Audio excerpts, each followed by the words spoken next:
নমস্কার, কলকাতা টিভিতে আপনাদের সকলকে স্বাগত। ঋতব্রতপন্থীদের আবেদনে কোনো রকম সাড়া দিল না সুপ্রিম কোর্ট। কলকাতা হাইকোর্টের অন্তর্বর্তীকালীন নির্দেশের ওপরে কোনো হস্তক্ষেপ করল না সুপ্রিম কোর্ট। সুপ্রিম কোর্ট জানিয়ে দিল, ঋতব্রতপন্থীদের বিধায়ক বিশ্বনাথ দাস যে আবেদন জানিয়েছিলেন তাকে তার সেই ভিত্তিতেই স্পেশাল অফিসারের কাছে এ বিষয়ে আবেদন জানাতে হবে। বিশ্বনাথ দাসের পক্ষ থেকে সুপ্রিম কোর্টে দাবি করা হয় আইনজীবী পরমেশ্বরের মাধ্যমে যে তাদের অভিযোগের ভিত্তিতেই এই অ্যাকাউন্টটি ফ্রিজ করে দেওয়া হয়েছিল পুলিশের পক্ষ থেকে, কিন্তু পরবর্তীকালে মামলা হয়। কিন্তু কলকাতা কালীঘাট তৃণমূলের পক্ষ থেকে সেই মামলা করার পর বিচারপতি সৌগত ভট্টাচার্য তাদের পক্ষেই রায় দেন। ঋতব্রতপন্থীদের দাবি যে তাদের বক্তব্য শোনা হয়নি। এখনো পর্যন্ত কারা আসল তৃণমূল সে বিষয়ে কিন্তু পরিষ্কার হয়নি নির্বাচন কমিশনের পক্ষ থেকে।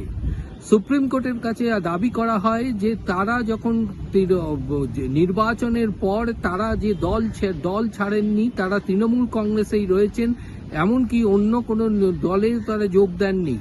ফলে এই অ্যাকাউন্ট পরিচালনার ক্ষেত্রে তাদের কেন অধিকার থাকবে না, এ বিষয়ে সুপ্রিম কোর্ট উপযুক্ত নির্দেশিকা জারি করুক।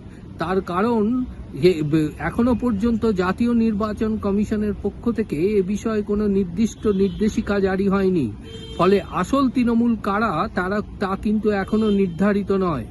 যেহেতু জাতীয় নির্বাচন কমিশনের পক্ষ থেকে নির্ধারিত হয়নি আসল তৃণমূল কারা, তাহলে কলকাতা হাইকোর্ট কি করে কালীঘাট তৃণমূলকে এই ব্যাংক অ্যাকাউন্টের লেনদেন সংক্রান্ত বিষয়ে অধিকার দিল? অপরদিকে আইনজীবী গুরুস্বামী বলেন যে 2 এবং 5 নম্বর অ্যাকাউন্টটি একটি সংবাদ মাধ্যমের, অর্থাৎ অল ইন্ডিয়া তৃণমূল কংগ্রেসের যে মুখপত্র রয়েছে সেই মুখপত্রের যে খরচ, সেই খরচ সেখান থেকে ব্যবহৃত হয়। এছাড়াও ফলে সেই সংবাদ মাধ্যমের কর্মীদের বকেয়া মাইনা বেতন রয়েছে, এছাড়া বিভিন্ন এজেন্সির বেতনও বাকি রয়েছে। এরপরেই ঋতব্রতপন্থীদের আইনজীবী তাদের উদ্দেশ্যে বলেন যে ইতিমধ্যে আইনজীবী কপিল সিব্বাল অন্য একটি মামলায় বলেছেন যে একটি বিমান সংস্থাকে ভাড়া বকেয়া পড়ে রয়েছে।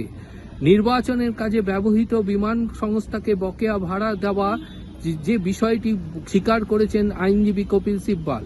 তাদের ঋতব্রতপন্থী আইনজীবীদের দাবি এই অ্যাকাউন্টে যথেষ্ট আর্থিক তছরূপ হয়েছে, তাই এর উপযুক্ত তদন্তের প্রয়োজন। আর কলকাতা হাইকোর্ট যে স্পেশাল অফিসার নিয়োগ করেছেন সেখানে অর্থাৎ ঋতব্রতপন্থীদের দাবি যে তাদেরকেও এই অ্যাকাউন্টে যাতে ব্যবহার করতে দেওয়া হয় তার নির্দেশ দিক সুপ্রিম কোর্ট। যদিও সুপ্রিম কোর্ট পরিষ্কার জানিয়ে দিয়েছেন যে এ বিষয়ে সম্পূর্ণভাবে সিদ্ধান্ত নেবেন স্পেশাল অফিসার, অর্থাৎ ঋতব্রতপন্থী বিধায়ক বিশ্বনাথ দাসকে স্পেশাল অফিসারের কাছেই আবেদন জানাতে হবে। তার ভিত্তিতে স্পেশাল অফিসার তার সিদ্ধান্ত গ্রহণ করবেন।